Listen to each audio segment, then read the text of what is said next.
Hello students, जब आप Delhi university के फेज 2 के थ्रू अपनी प्रेफरेंस लिस्ट अपलोड कर रहे होंगे कोर्स और कॉलेज की CSAS पोर्टल में, तो आपको दो बातों का बहुत ज्यादा ध्यान रखना है। नंबर वन, जिस भी कोर्स के लिए आप अप्लाई कर रहे हो उसके बेस्ट कॉलेज को टॉप में रखना है और डिक्रीजिंग ऑर्डर में अपनी अपनी रेफरेंस प्रेफरेंस लिस्ट बनानी है। ये बहुत इंपॉर्टेंट है। इसका मतलब ये है कि भले ही आपका अगर स्कोर मीडियोकर है और बहुत ग्रेट नहीं है, मान लीजिए आप बीकॉम ऑनर्स करना चाहते हैं और आपका स्कोर 600 650 के आसपास है, तो आप ये मत सोचिए कि मैं जो टॉप के 5 कॉलेजेस हैं which can be SRCC, Hansraj, Hindu, Venky, मैं उसको अपनी प्रेफरेंसेस में नीचे रखूंगा और मैं चालू करूंगा अपनी प्रेफरेंसेस स्टार्ट करूंगा दयाल सिंह, ARSG या for example college of vocational studies या PGDAB, और मैं यहाँ से स्टार्ट करूंगा और मैं अपना जो SRCC, हिंदू, हंसराज और वेंकी उसको नीचे कर दूंगा। तो होगा क्या कि अगर मान लीजिए राउंड 1 में आपको ARSG मिल गया, आत्माराम सनातन मिल गया या दयाल सिंह मिल गया, तो जो नीचे के कॉलेजेस जो आपने अपनी प्रेफरेंसेस में लिखे हुए हैं वो डिस्कार्ड हो जाएंगे। तो अगर आप अपग्रेड का बटन प्रेस भी करोगे तो नीचे वाले कॉलेज नहीं लेता है अपग्रेड, केवल उन्हीं कॉलेजेस के लिए होता है जो आपने अपनी प्रेफरेंसेस में टॉप में रखा होता है। तो आपकी प्रोबेबिलिटी इन सब कॉलेजेस में जाने की चली जाएगी, भले ही, क्योंकि आपको दिख ही नहीं रहे विजा विजा अगर आपने ये कॉलेजेस टॉप पे रखे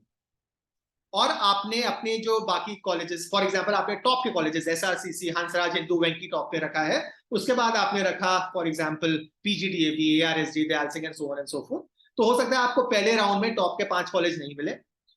आपको मान लीजिए ARSG मिल गया और आपने वो फ्रीज कर दिया और आपने अपग्रेड बटन प्रेस कर दिया। तो होगा क्या, अगर आप लकी हो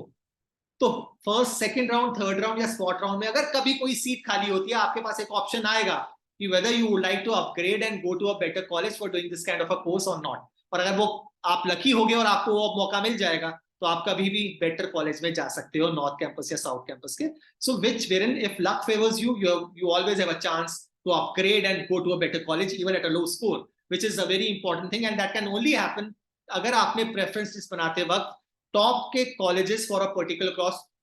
कोर्स टॉप पे रखे हैं, डिक्रीजिंग ऑर्डर में अपने कॉलेज की प्रेफरेंसेस सेट की है। और ऐसे ही करना चाहिए आपको, ये बहुत ध्यान से करना है और रिसर्च करके करना है। अगर कोई भी डाउट है, कुछ पूछना है आपको, तो आप कमेंट बॉक्स में अपनी क्वेरी लिख दीजिएगा and we'll help you in terms of creating your ideal preference list, जहां पे आपको अच्छा कॉलेज, अच्छा कोर्स किसी भी राउंड में मिल सकता है। ये तो हो गई पहली बात। दूसरी बात यह है कि बहुत सारे स्टूडेंट्स में ये कंफ्यूजन है कि मेरे पास 12th में 5 कुछ जो सब्जेक्ट थे और मैंने जो CUET में एग्जाम दिया वो किसी और सब्जेक्ट में दिया। तो हो सकता है कि मेरे पास अगर 12th में कोई सब्जेक्ट नहीं था और मैंने CUET में वो एग्जाम दिया है, तो क्या दिल्ली यूनिवर्सिटी मेरे वो सब्जेक्ट को कंसिडर करेगा या नहीं करेगा? इसका आंसर है no, complete no. Delhi university बहुत कैटेगोरिकली बोलता है कि आपका जो जब दिल्ली यूनिवर्सिटी के फेज 2 में CSAS which is common seat allocation system के थ्रू सब्जेक्ट्स की मैपिंग होती है, तो ये मैप करते हैं कि वही सब्जेक्ट CUET के या उस कोर्स के लिए एप्लीकेबल होंगे जो आपने 12th की मार्क में पढ़े हैं या 12th की मार्कशीट में है। तो 12th की मार्कशीट वाले सब्जेक्ट और CUET में जो आपने सब्जेक्ट्स में एग्जाम्स में अप्लाई दिए हैं, उन दोनों की मैपिंग के थ्रू ही आप कोर्स या कॉलेज को ऑप्ट कर पाओगे। अगर आपने 12th में वो सब्जेक्ट नहीं पढ़ा है तो CUET में अगर आपने वो एग्जाम दिया भी है, तब भी जिस कोर्स में आप अप्लाई करना चाहते हो वहां पे वो एप्लीकेबल नहीं होगा, वो मार्क्स नहीं काउंट होंगे और आपको वो कोर्स नहीं मिलेगा। तो ये ध्यान रखिएगा, you have to marry the subject studied in 12th with those which you have appeared in CUET, then only you can opt for a course in the college which you want to opt for in Delhi University। ये बहुत important बात है जो आपको ध्यान रखनी पड़ेगी जब आप phase 2 of common seat allocation system for Delhi university के लिए अप्लाई कर रहे हैं।